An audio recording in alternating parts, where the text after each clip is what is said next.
Man, that was a pain in the rear doing that up there in the attic. But sometimes you gotta do what you gotta do. You know? I guess if I had somebody else helping me, I could have, well, no, I couldn't have done that. Yeah, I could have done that down below. I could have ran the first one and then fished the wire through the opening down below.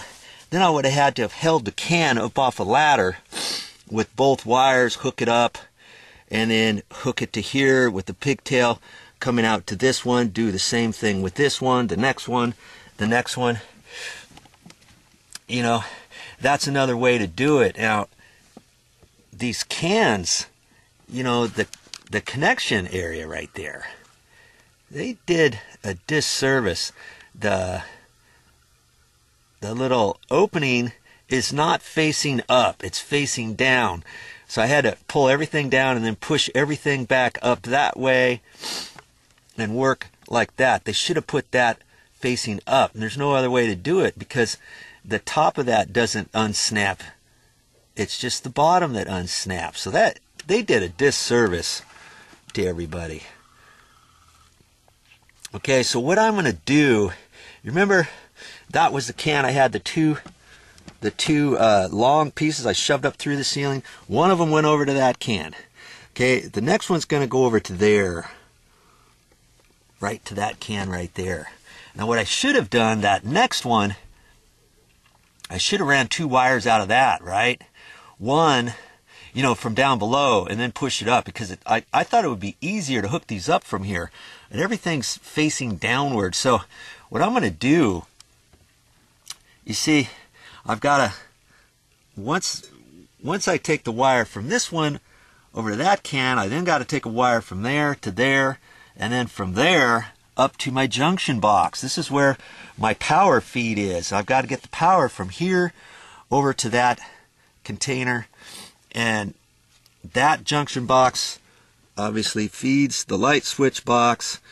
So when you turn the light switch on, boom, comes over here and then goes down to the light fixture. So from that light fixture, I need 2 wires coming out of that, don't I?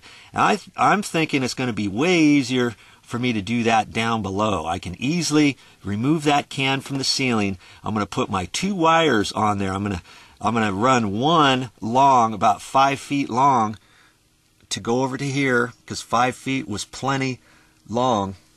And you see how I did this? I ran it, and I put the staples on the side of the joist. I ran that one over there and put the staples on the side of the joist. I'd rather have you do that. You try to keep the wires down like that. And besides, these are old studs, old sheetrock. Last thing I want to do is start taking a staple and pounding it right on top of the joist, because it's easier for me to put the wire up there and pound it in with my hammer. You know what I mean? That's why I went on the side too. And because this is way back in the back, nobody's ever going to walk there. You're not generally supposed to have your electrical lines going across the top of a joist, because then somebody could step on that, trip themselves, or step on it and short the wire out or something like that. Okay, but because it's back in here, I'm going to say it's okay. Alright, so my next step, I'm going down there and taking that out, putting the 2 wires on there, fishing it back up here, and then I'll see you back here in a few minutes. Then we'll get going again.